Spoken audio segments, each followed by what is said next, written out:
आज हम सीखेंगे जंतु के संयोजी ऊतक के बारे में। जंतुओं के शरीर में अनेक ऊतक मिलकर विभिन्न कार्यों को संपन्न करते हैं। ऊतक के कार्य करने के आधार पर जंतु ऊतक को एपिथेलियमी ऊतक यानी एपिथेलियल टिश्यू, संयोजी ऊतक यानी कनेक्टिव टिश्यू, पेशीय ऊतक यानी मस्कुलर टिश्यू और तंत्रिका ऊतक यानी नर्वस टिश्यू में वर्गीकृत किया गया है। अब चलिए जंतु के संयोजी ऊतक को विस्तार से समझें। ऐसे ऊतक जो शरीर के विभिन्न अंगों को एक दूसरे के साथ जोड़ते हैं संयोजी ऊतक कहलाते हैं। इसलिए रक्त और अस्थि यानी बोन संयोजी ऊतक के प्रकार हैं। संयोजी ऊतक की कोशिकाएं आपस में कम जुड़ी हुई होती हैं और अंतरकोशिकीय आधात्री यानी इंटरसेल्युलर मैट्रिक्स में धसी हुई होती है। यह आधात्री तरल, जेली जैसा सघन अथवा कठोर हो सकता है। आधात्री की प्रकृति संयोजी ऊतक के कार्य के अनुसार बदलती रहती है। अब यदि हम रक्त की एक बूंद स्लाइड पर रखें और सूक्ष्मदर्शी की सहायता से इसका निरीक्षण करें तो हमें इस प्रकार की विभिन्न आकार की कोशिकाएं दिखती हैं। इसलिए रक्त जटिल ऊतक का प्रकार है। रक्त में उपस्थित तरल आधात्री भाग को प्लाज्मा कहा जाता है। प्लाज्मा में लाल रक्त कणिकाएं यानी रेड ब्लड कॉर्पस्कल्स, श्वेत रक्त कणिकाएं यानी व्हाइट ब्लड कॉर्पस्कल्स और प्लेटलेट्स निलंबित होते हैं। साथ ही प्लाज्मा में जल, ग्लूकोज, प्रोटीन, लवण, एंजाइम और हार्मोन भी होते हैं। हम जानते हैं कि रक्त शरीर में पाचित भोजन, गैसों, हार्मोन और उत्सर्जित पदार्थों यानी वेस्ट प्रोडक्ट्स को एक भाग से दूसरे भाग में पहुंचाता है, यानी संवहन का कार्य करता है। रक्त केशिकाओं यानी ब्लड कैपिलरीज से एक द्रव स्रावित होता है जिसे लसिका यानी लिम्फ कहा जाता है। यह द्रव शरीर की कोशिकाओं के चारों ओर उपस्थित होता है। लसिका ऊतक की कोशिकाएं यानी श्वेत रक्त कणिकाएं तरल आधात्री में निलंबित होती हैं।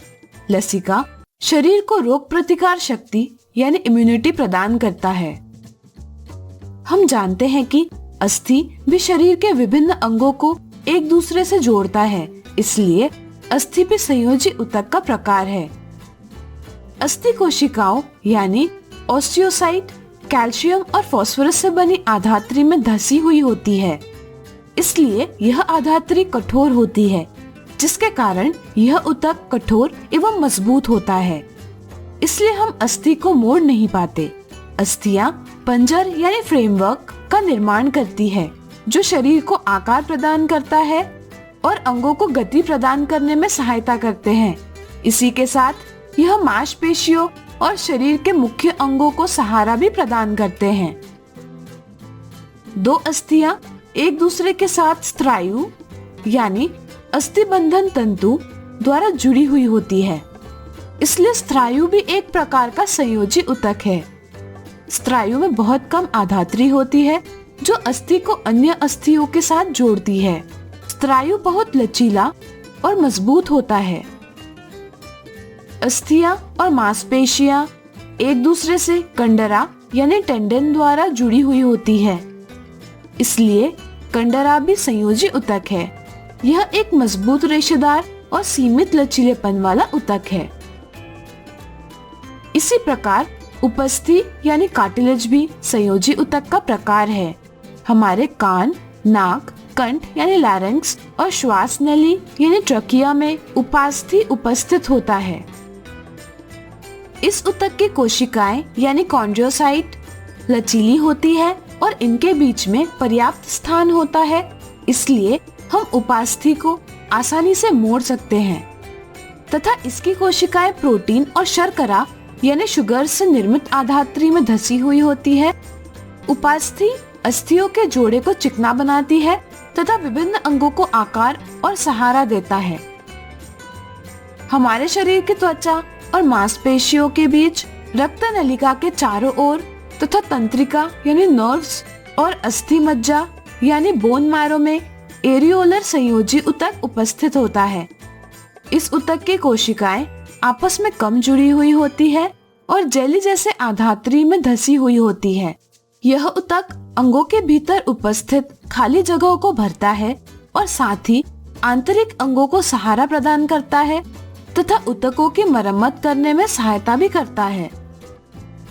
इसी तरह त्वचा के नीचे और आंतरिक अंगों के बीच में वसामय ऊतक यानी एडिपोज टिश्यू उपस्थित होता है। इसकी कोशिकाएं यानी एडिपोसाइट जेली जैसे आधात्री में धसी हुई होती है। वसामय ऊतक वसा यानी फैट को संग्रहित करता है, इसलिए इसकी कोशिकाओं वसा की गोलिकाओं यानी फैट ग्लोब्यूल्स से भरी हुई होती है। वसा का संग्रहण करने के कारण वसामय ऊतक ऊर्जा के स्रोत और ऊष्मीय कुचालक यानी हीट इंसुलेटर का भी कार्य करता है। तो अब आप यह अवश्य बता सकते हैं कि मोटे व्यक्ति की तुलना में पतले व्यक्ति को ठंड ज्यादा क्यों लगती है? अपने दोस्तों से चर्चा कीजिए। तो आज हमने सीखा जंतु के संयोजी ऊतक के बारे में। तो दोस्तों, आपको हमारा वीडियो कैसा लगा? अगर आपको हमारा वीडियो पसंद आए तो लाइक, शेयर और सब्सक्राइब करना ना भूलें।